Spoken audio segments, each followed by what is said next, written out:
الصلاۃ والسلام علیکہ یا سید یا رسول اللہ۔ میرے معزز سامعین، سوال صحابہ کی جواب رسول کریم کا، اس موضوع پر آپ سے گفتگو ہوا کرے گی۔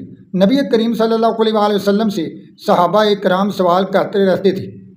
آج کا یہ سوال بہت ہی دلچسپ ہے جو میں آپ کے سامنے ذکر کرنے لگا ہوں، تو سننا ضرور۔ نبی کریم کے صحابی حضرت تمیم دارمی رضی اللہ تعالیٰ عنہ بیان کرتے ہیں کہ نبی کریم صلی اللہ علیہ وآلہ وسلم نے فرمایا، الدین النصیحہ، دین تو خیر خواہی کا نام ہے۔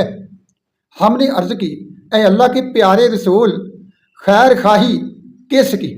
تو نبی کریم صلی اللہ علیہ وآلہ وسلم نے فرمایا کہ اللہ کے ساتھ خیر خواہی، قرآن پاک اور دین کے ساتھ خیر خواہی، اور اللہ کے پیغمبر یعنی میرے ساتھ خیر خواہی، اور بادشاہ، حکمران، خلیفہ اس کے ساتھ خیر خواہی، اور اپنے جیسے انسانوں کے ساتھ خیر خواہی کی جائے تو دین اسی کا نام ہے۔ پیارے نبی کریم صلی اللہ علیہ وآلہ وسلم سے پوچھا گیا، یا رسول اللہ، خیر خواہی کس طرح کرنی چاہیے؟ تو نبی کریم صلی اللہ علیہ وآلہ وسلم نے فرمایا، معزز سامعین سننا ضرور، آقا سرکار دو عالم نے فرمایا کہ اللہ کے ساتھ خیر خواہی یہ ہے کہ اللہ رب العزت کی توحید پر ایمان لایا جائے، اللہ نے جو حکم دیے ان پر عمل کیا جائے، اللہ نے جن چیزوں سے روکا ان سے رکا جائے، اور میرے ساتھ خیر خواہی یہ ہے، یعنی پیغمبر نبی کریم حضرت محمد صلی اللہ علیہ وآلہ وسلم کے ساتھ خیر خواہی یہ ہے کہ میرے ساتھ محبت کی جائے، میری سنت پر چلا جائے، اور جو میں کرتا ہوں ان کاموں کو کیا جائے، اور جو میں نہیں کرتا ان سے رکا جائے۔ اور قرآن پاک کے ساتھ خیر خواہی یہ ہے کہ اس کو اچھے طریقے سے پڑھا جائے، ادب اور آداب کے ساتھ، تجوید اور قرات کے ساتھ، اور قرآن کریم کے حقوق ادا کیے جائیں جو اللہ نے مسلمانوں پر واجب فرمائے ہیں۔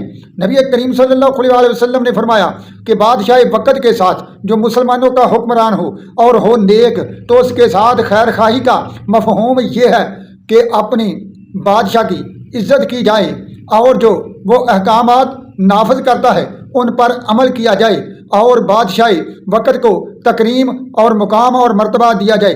نبی کریم صلی اللہ علیہ وسلم نے فرمایا کہ عام انسانوں کے ساتھ خیر خواہی اور بلائی یہ ہے کہ ان کے ساتھ اچھے سلوک سے پیش آیا جائے، اور جس کی ضرورت ہو ضرورت مندوں کو تو وہ ضرورت انہیں دینی چاہیے، اور ان کے ساتھ عمدہ برتاؤ کرنا چاہیے، اور دکھ میں ان کی مدد کرنی چاہیے، مصیبت اور پریشانی میں ان کے کام آنا چاہیے، جب کوئی مشکل میں ہو تو اس کا ساتھ دینا چاہیے۔